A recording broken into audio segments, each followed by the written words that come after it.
So thank you, Jacob. Let's start. I'll start with a short brief on who I am. So my name is Dotan. I'm a member of a group of developers called the Guild. We're a group of open source developers working together to make GraphQL ecosystem better. We're working all together as an open source development group, but also we're working with companies and enterprises in a way that feeds back into open source. During the past few years, we are working on many solutions in the GraphQL ecosystems. GraphQL CodeGen, GraphQL Inspector, Toolkit, tools, modules, Mesh, and tons of other solutions. I'm sure that if you're working with GraphQL for some time, you are already familiar with some of the things that we're doing. It won't take I won't take any more time talking about that. But I'm super excited to be here and present to you today a new tool that we're working on for a few months now and being used with companies in production for some time. I'll start with the basics of what do we actually want from a GraphQL server. This is a question that sometimes hard to answer because the definition of a GraphQL server is very flexible. It's very hard to define what a GraphQL server should do and what it shouldn't do. So the basics are it should handle a schema. And it should know how to take a GraphQL schema and execute it. The second thing is handling the transport. So is it using HTTP or maybe WebSockets for subscriptions or maybe other solutions? But it should know how to handle incoming requests and then delegate the request to the schema execution. We also want more features like caching, good performance. We want to be able to trace, to log, and to secure the endpoint. Maybe do we want to add authentication on specific areas of the GraphQL schema? And we might want to be able to do error handling in an easy way. So these are the features, but we also want to have a nice ecosystem and a community around the tooling. So this is also something that we want. And for me, the most important thing is that we need flexibility because starting with a simple GraphQL server is enough in some cases, but sometimes you want more than that. And you wish to have the ability to extend your execution pipeline. So this brings us to a few sentences and a few notes on what is the state of GraphQL servers today. So we have a few GraphQL servers in the GraphQL ecosystem. Some of them are not up to date. It means that it uses all dependencies, packages that are legacy already, maybe even protocols that are no longer in use. And in general, it's very hard to find a GraphQL server that gives you all the options that you might want out of the box, but also give you the option to extend it with a very simple API. In a more general note, for me, a GraphQL server is a server that does GraphQL. I mean, I want a server that also has the option to run GraphQL. So a server with GraphQL for me is more important than just a GraphQL server that I can hook very quickly. I want to be able maybe to listen to webhooks and extend the basic HTTP functionality. So these are other things that are usually done and might not be related even to GraphQL. So sometimes a server with GraphQL might be more useful and have more functionalities than just a GraphQL server that comes out of the box with the GraphQL functionality. Servers that are available for users today are mainly dealing with the GraphQL execution pipeline with a few maybe extensions or event notifications on parts of the flow. This is fine for the simple cases, but when things are getting more complicated, you might want to have the ability to control the entire chain of execution. Also, many solutions today are vendor locking. This is a problem in the GraphQL ecosystem. If you're using a specific server, you might need to use that, and migrating to other solutions might be difficult. So that's the state of the GraphQL servers. So while working with many companies at the Guild, we noticed that a new approach is needed. I'm going to talk today about breaking the HTTP chains from the GraphQL servers and how to extend GraphQL functionality. So for extending the GraphQL functionality, we came up with Envelop. So basically, Envelop is the missing plugin system for GraphQL. And that means that we're taking the basics of GraphQL, and we just wrap it and allow you to add more functionality to it. The way that it's done is through plugins, which is something that I'm going to show in a few minutes. Think of Envelop as a very lightweight wrapper around the functions of the GraphQL pipeline. So if you're already familiar with that, a GraphQL pipeline usually consists of parsing, validation, execution, building the context, subscribing if you're using GraphQL subscriptions, and maybe formatting and error handling.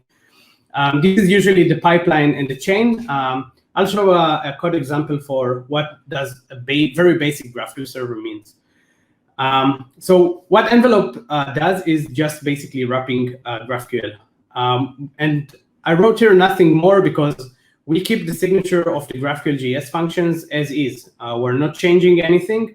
We're just allowing you to hook into different phases, like before and after, and maybe in between phases, in order to add your own functionality. And by adding your own functionality, you are able to extend the GraphQL flows and basically implement things that was very hard to get before, or features that was only available in specific implementations of the GraphQL servers and was only there. So that's the basics of Envelop. We're just taking GraphQL.js, wrapping it, and exposing it as a plugin system.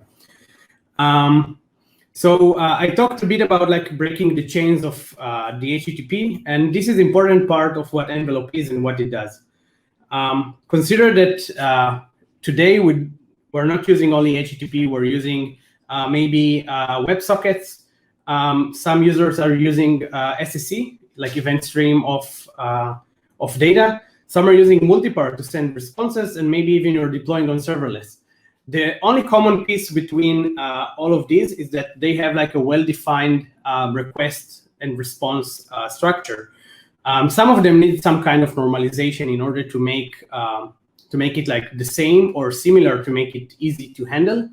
But basically, all of these are doing the same thing. You have a request, you have a response, maybe you send or manipulate the headers in a different way, but all of these are doing the same thing. Some of them even like allow you to stream data, like send more than one GraphQL response over the wire. If you're using live or stream and defer directives, you can just use it with streaming functionalities. So all of these could be normalized into a structure that is built as a request and a response. That means that if you are putting the transport aside and you don't really care what transport you're using for your request and response, you can just normalize it, and your GraphQL handler becomes very simple. So what we did is that we took GraphQL Helix, which is an open source that basically allow you to take a GraphQL request, like a normalized request, and execute the pipeline of functions of GraphQL. It means that it knows how to parse, validate, execute, doing some kind of formatting over the request, and then send it back in a normalized structure. So that's what Helix does. And then if you want to add like custom plugins, this is where Envelop comes in. So if we have a very simple GraphQL handler that doesn't really know about HTTP or the way that you execute your implement your transport, we can very easily first use it with any transport. We can connect the GraphQL handler into all of these. and it shouldn't be hard to switch between different transport or server executions, or even environment, or even like the infrastructure that you're using. That's the first thing. And the second thing is that if you have like a simple GraphQL handler, you can take it and test it very easily. Because you don't need a running server, you don't need to deal with anything. You can still run the handler and be sure that it will run the same way in tests, like you're running it in production. So it makes everything so much simpler when you break the chains of HTTP and just put aside the infrastructure that you're using for running, normalize it, and then have like a unified handler that knows how to handle everything. For us, this approach is working very well. We're working with many companies and trying to make GraphQL workflows better. So one of the things that we're usually doing, we're trying to find what transport do you wish to use, and then use that as a layer that doesn't really matter for us. And then the GraphQL handler is just like a simple implementation of taking the relevant pieces of GraphQL and just execute and return the result. So this is how basically where Envelop sits within like an architecture of a GraphQL server that you can implement very easily. As I said, Envelop is just wrapping GraphQL. So what we're basically doing, we allow you to provide a list of plugins that you wish to use. You can either use a community plugins or write your own. And based on these plugins, you can create a new improved GraphQL instance based on what you need. So instead of getting a server with built-in functionalities, you get GraphQL with extended functionalities based on what you need. So if you need, for example, caching the result of the parse event, you can just use it. If you need to cache the result of the validation, you can just add a plugin for it. If you wish to improve your execution performance, you can use GraphQL. And we have many other plugins. I'll show in a moment a few of them. You can also hook your own logger or whatever and just add your own plugins that you are writing. So let's say that you want to use Envelop today. What does it mean? First, you need to decide what plugins do you wish to use. Usually, it's a combination of building your own context, providing your own logger, binding the preferred way of doing authentication, and you can provide the list of all the plugins, and Envelop will create a function for you. This function is the function that manages the life cycle of your GraphQL execution, and you're getting functions for parse, validate, execute, and so on, all the pieces of the GraphQL pipeline from Envelop. And these methods already have all your plugins built into the functions.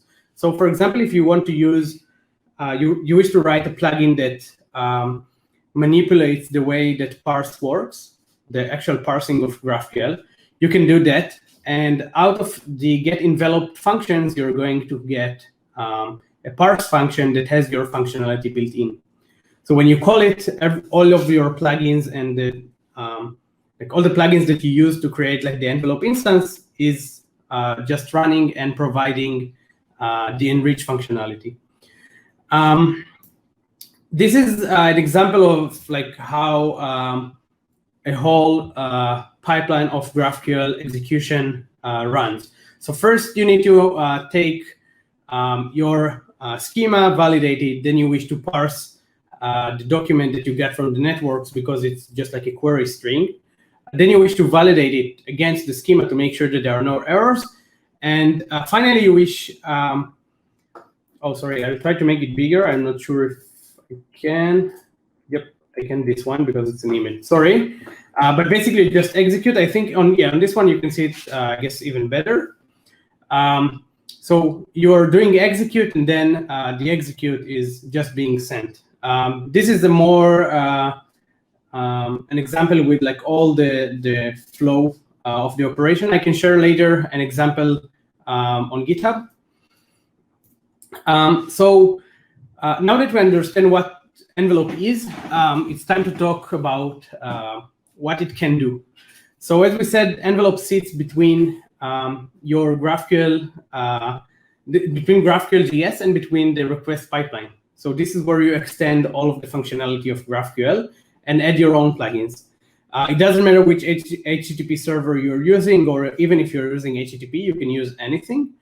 For the request pipeline, you can either use just functions, like the function that I showed here. I'll share it later, so you will be able to see it. But you can also use GraphQL Helix, which does exactly that.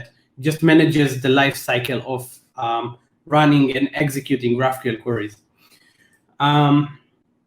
So now that we understand what Envelop is, let's talk about plugins. So the Envelop plugins are just objects that contains functions. These functions are able to hook into any phase of the pipeline and extend it. It means that, let's say, if you want to implement your own logger plugin, all you need to do is to hook into all the phases, and then you can just print it to the log. If you want to, let's say, implement persisted queries, this is a feature that's available in many server implementations and implemented in a different way in every GraphQL server. So let's say that you want to implement your own, no problem. I mean, all you need to do is to have the hash of the operation. You need to hook into parse and just replace the hash with the actual query, and the rest will be fine. Let's say that you want to implement authentication. So Envelop allows you to hook into resolvers as well, and then you can implement a very fine-grained authentication and authorization flow that gives you the option to extend the functionality of the resolvers and the schema. Plugins are very simple in the way that they implemented, and you can share them as NPM packages for reusability. I'll share the links later. You can also go to the website envelop.dev. You have all the documentation there and the list of plugins that are currently available. This is an example for a very simple plugin. As I said, plugin can hook into any phase. So let's say that you wish to manipulate what happens on parse. You can just choose to do that. If you wish to do something with execute, you can just add a function for it. Every function also has like an after callback where you can choose to do like cleanup, validate that you don't have errors.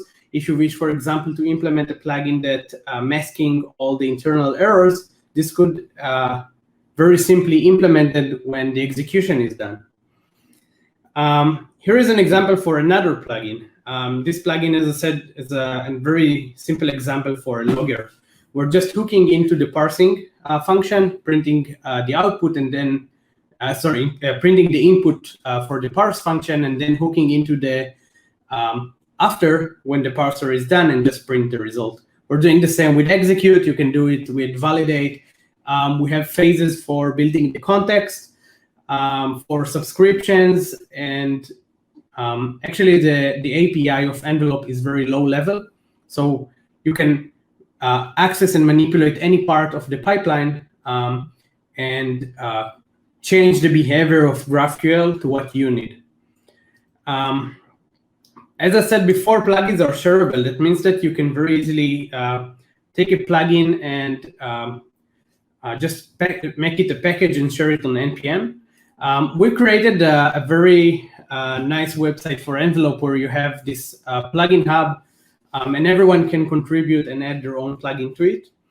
When we started working on Envelop, we started like taking pieces from GraphQL server that we previously implemented with our clients and extracting some pieces of this functionality into plugins. It worked very well. It created about 30 plugins that now are available for the community and everyone can use. So if you want to know more about like Envelop and the plugins and what you can use today, just go ahead to envelop.dev and you'll see the list of all the plugins there. So that's all for plugins. One of the other concepts of Envelop that I mentioned before is no vendor locking. We're not vendor locking you to any HTTP server, and we're not vendor locking you even to like a specific way of creating your schema. Actually, Envelop doesn't really care if you're using a GraphQL schema created with schema first or code first. It doesn't matter. You can use type GraphQL, you can use Nexus, you can use GraphQL tools. You can use any way that you prefer to create the GraphQL schema. You just need to provide the GraphQL schema to Envelop, and that's all. So it just wraps everything that you choose and build your own framework. That's the idea of Envelop, without caring where the schema came from or where the HTTP server came from. It doesn't really matter because it just sits on top of GraphQL.js. One of the other cool concepts of Envelop is the ability to share envelopes. So let's say that you're working in an organization where you wish to create like a base server that shares like the functionality of the way that you are doing logging or authentication or tracing in your organization. So you can create a base envelope, and then this envelope could be the base for other envelopes. So you can create one for your organization, and then every service or any application can just use it as a base and get this functionality out of the box. So this is the idea of sharing envelope. So when we sharing envelope, sorry. So when we started working on this concept, we talked to a few other frameworks that are currently working on different solutions. One of them was Redwood. RedwoodJS is a framework for creating applications, and they have a GraphQL server built in within the implementation. So we started to talk, and then we saw that many things that Redwood wants to implement needs like custom functionality on top of GraphQL. And they want to hook into phases and add their own features in order to build their framework. So together we worked and helped them to migrate to Envelop. And this became huge. One of the things that they recently added is the ability to add custom directives into your application and then choose how the directives are affecting the functionality of the execution. So Redwood is now using it as is with Envelop. And this, for us, this made Envelop to be the framework for frameworks, because the ability to share envelopes and share configurations and share the way that you extend the GraphQL execution is super powerful. And if you're able to create something basic and then share it with others, it's even better. So you can share Envelop plugins, but you can also share a whole instance of Envelop to provide like a ready-to-use functionality on top of GraphQL. And then everyone can just hook it into their custom server, custom transport, any schema, or anything else that they're working with. So that was all about Envelop. We have a website for Envelop that you can go in. We have the documentation there, a few examples. I also wanted to show talk about a bit about the plugins that we have. So as I said, we started with a few plugins that was needed by our clients, but it grew into a whole ecosystem. So let's say that you wish to use tracing with your GraphQL server. We basically have plugins for all the popular solutions around tracing. If you're using Sentry, for example, you can get like a whole Sentry transaction that you can just trace and see all of your resolvers and their execution timelines. You can also do it with tons of others. You can also do it with Datadog, and if you wish to have like custom error handling or masking internal errors, you can just add a plugin for it. We're also adding more plugins that are feature-based. One of the things that we recently added is the plugins that are related to authentication and authorization. So let's say that you have an app that uses Auth0 for authentication. All you need to do is provide a few configuration like client ID, client secret, and all that from Auth0. And then out of the box, your entire GraphQL layer is fully authenticated. You can also implement very custom authentication workflow if you have one. So you can hook into any authentication provider and just provide the basic functions. So yeah, we're adding more stuff. Recently, we added response cache. This is huge for us because this allows us to basically take the GraphQL layer and just adds caching based on the response. So if the response hasn't been changed or invalidated, you can just out of the box return the same thing without executing GraphQL at all. Yeah. Oh. I've got a question for you. Yeah, sure. When would be an example when you would not want to use this sort of envelope composition model? What would be sort of a line where you would say this is not a good use case for that? That's a good question. Maybe I'm biased because I'm one of the creators, but actually we couldn't find any use case so far where you can just, when envelope doesn't fit, because it's a very thin layer that doesn't really manipulate anything within GraphQL or doesn't even care about what you're using for your server. It's very simple to add, and there is no overhead of adding envelope itself. I mean, the overhead might come from the plugins. I would say that if you have tons of plugins and you're going to do tons of things in all phases, maybe it worth considering, to re-implement something of your own on top of GraphQL. But if you just wish to get started very quickly and add functionality to your server and have the full control on it, then yeah. Nice. Cool. Yeah, so I won't continue showing more plugins, but trust me, there are tons of them. So if you want, just go ahead to envelope.dev and you'll see what's next for Envelope. So as I said, more plugins. We want to break the HTTP chains and make it more easy to create a server very quickly. And one of the things that are currently ongoing is the fact that Prisma recently moved GraphQL Yoga to the guild. GraphQL Yoga was initially a server for GraphQL based on Express. It wasn't very maintained for some time, but now as the guild, we took it and we're reviving it.